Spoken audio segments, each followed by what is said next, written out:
Hello everyone, రండి English నేర్చుకుందాం. Let's learn English. Friends, నేను చేసే వీడియోస్ కనుక మీకు నచ్చినట్టయితే వీడియోని లైక్ చేసి ఛానల్ని సబ్స్క్రైబ్ చేసుకోండి. మీరు చేసే ఒక్క లైక్ మరికొంతమంది దగ్గరికి నా వీడియోని రీచ్ అయ్యేటట్టు చేస్తుంది. అలానే మీరు చేసే ఒక్క సబ్స్క్రిప్షన్ నన్ను ఒక స్టెప్ ముందుకు వెళ్ళేటట్టు చేస్తుంది. సో ఫ్రెండ్స్, మర్చిపోకుండా వీడియోని లైక్ చేసి ఛానల్ని సబ్స్క్రైబ్ చేసుకోండి. ప్రీవియస్ వీడియోలో చూపించిన ఎమోజీస్ని కలిపితే వచ్చే ఫ్రూట్ కివి. మరి ఈ వీడియోలో చూపిస్తున్న ఎమోజీస్ని కలిపితే వచ్చే ఫ్రూట్ నేమ్ ఏంటో కింద కామెంట్ సెక్షన్లో కమెంట్ చేసి చెప్పండి. ఈ వీడియోలో మనం డైలీ యూస్ చేసే కొన్ని తెలుగు సెంటెన్సెస్ని, మన డైలీ కాన్వర్సేషన్లో మనం ఫ్రీక్వెంట్గా యూస్ చేసే కొన్ని తెలుగు సెంటెన్సెస్ని ఇంగ్లీష్లో ఎలా చెప్పాలో ఈ వీడియోలో చూద్దాం. First sentence of this video: ఎక్కడి దాకా వెళ్ళావు? మనం ఎవరైనా జర్నీ చేస్తూ ఉంటే ఇలా అడుగుతూ ఉంటాం కదండి, ఎక్కడి దాకా వెళ్ళావు? ఈ సెంటెన్స్ని మనం ఇంగ్లీష్లో ఎలా చెప్పాలి అంటే how far did you go. How far did you go అంటే ఎక్కడి దాకా వెళ్ళావు అని అర్థం. మరి ఈ సెంటెన్స్కి సంబంధించిన 2 రిలేటెడ్ సెంటెన్సెస్ ఇప్పుడు చూద్దాం. First one: tell me how far will you go and I will come to. Tell me how far will you go and I will come to అంటే నువ్వు ఎంత దూరం వెళ్తావో చెప్పు, నేను కూడా నీతో పాటు వస్తాను అని అర్థం. Second example: I will not come that far, you go. I will not come that far, you go అంటే నేను అంత దూరం రాను, నువ్వు వెళ్ళు అని అర్థం. నెక్స్ట్ వన్: వచ్చిన వెంటనే కాల్ చెయ్యి. ఈ సెంటెన్స్ని మనం ఇంగ్లీష్లో ఎలా చెప్పాలి అంటే call me as soon as you come.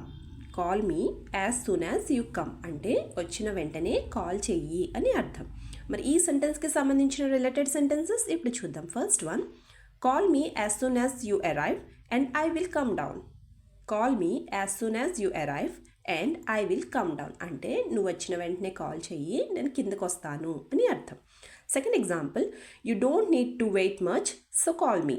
You don't need to wait much so call me అంటే నువ్వు ఎక్కువగా వెయిట్ చేయాల్సిన అవసరం లేదు, నాకు కాల్ చెయ్యి అని అర్థం. నెక్స్ట్ వన్: నేను మాట్లాడుతున్నప్పుడు విను. ఈ సెంటెన్స్ని మనం ఇంగ్లీష్లో ఎలా చెప్పాలి అంటే you listen when I speak. You listen when I speak అంటే నేను మాట్లాడుతున్నప్పుడు విను అని అర్థం. మరి ఈ సెంటెన్స్కి సంబంధించిన 2 ఎగ్జాంపుల్ సెంటెన్సెస్ ఇప్పుడు చూద్దాం. First one: I'm telling you something important so don't disturb me in the middle of it.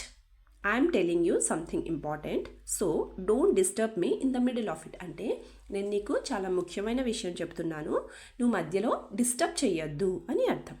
Second example: I told you earlier but you disturbed me again.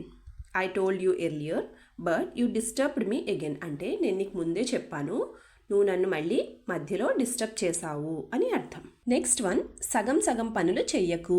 ఈ సెంటెన్స్ని మనం ఇంగ్లీష్లో ఎలా చెప్పాలి అంటే don't do half things. Don't do half things అంటే సగం సగం పనులు చెయ్యకు అని అర్థం. మరి ఈ సెంటెన్స్కి సంబంధించిన 2 ఎగ్జాంపుల్ సెంటెన్సెస్ ఇప్పుడు చూద్దాం. First one: you stopped in the middle of packing this books, do it completely. You stopped in the middle of packing this books, do it completely అంటే నువ్వు ఈ బుక్స్ని ప్యాక్ చేయడాన్ని సగంలోనే ఆపేశావు, పూర్తి చెయ్యి. డూ ఇట్ కంప్లీట్లీ అంటే పూర్తిగా చెయ్యి అని అర్థం. Second example: since you have eaten half of your meal, eat fully and do your work. Since you have eaten half of your meal, eat fully and do your work అంటే ఇప్పటి వరకు నువ్వు సగం మీలే తిన్నావు, సగం భోజనమే చేశావు, పూర్తిగా తిని నీ పని చూసుకో. డూ యువర్ వర్క్ అంటే నీ పని చూసుకో అని అర్థం. నెక్స్ట్ వన్: డ్రైవ్ చేసేటప్పుడు ఫోన్ మాట్లాడకు. ఈ సెంటెన్స్ని మనం ఇంగ్లీష్లో ఎలా చెప్పాలి అంటే do not talk on the phone while driving.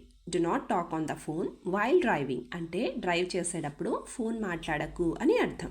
మరి ఈ సెంటెన్స్కి సంబంధించిన 2 ఎగ్జాంపుల్ సెంటెన్సెస్ ఇప్పుడు చూద్దాం. First one: I get many calls while driving but I don't answer them. I get many calls while driving but I don't answer them అంటే నేను drive చేసేటప్పుడు నాకు చాలా ఫోన్ కాల్స్ వస్తాయి, కానీ నేను మాట్లాడను అని అర్థం. Second example: I pick up and talk only on important calls. I pick up and talk only on important calls అంటే చాలా ముఖ్యమైన కాల్ అయితేనే నేను లిఫ్ట్ చేసి మాట్లాడతాను అని అర్థం. Last sentence of this video: నువ్వు ఏమీ పట్టించుకోవా. ఈ సెంటెన్స్ని మనం ఇంగ్లీష్లో ఎలా చెప్పాలి అంటే don't you care anything. Don't you care anything అంటే నువ్వేమీ పట్టించుకోవా అని అర్థం. మరి ఈ సెంటెన్స్కి సంబంధించిన 2 ఎగ్జాంపుల్ సెంటెన్సెస్ ఇప్పుడు చూద్దాం. First one: did you listen at least 1 word of what I said. అంటే నేను చెప్పిన దాంట్లో నువ్వు ఒక పదమైనా విన్నావా అని అర్థం. Second example, I know very well that you have not heard a word of what I said. I know very well that you have not heard a word of what I said అంటే నేను చెప్పిన దాంట్లో నువ్వు ఒక్క పదం కూడా వినలేదని నాకు తెలుసు అని అర్థం. వీడియో లాస్ట్ వరకు చూస్తున్నారు అంటే నా వీడియో మీకు నచ్చుతుంది, అలాగే నా వీడియో మీకు ఎక్కడో చోట యూజ్ అవుతుంది అనే కదండి. సో ఫ్రెండ్స్, ప్లీజ్ నా వీడియోని లైక్ చేసి ఛానల్ని సబ్స్క్రైబ్ చేసుకుని మీ సపోర్ట్ నాకు తెలియచేయండి. Thank you.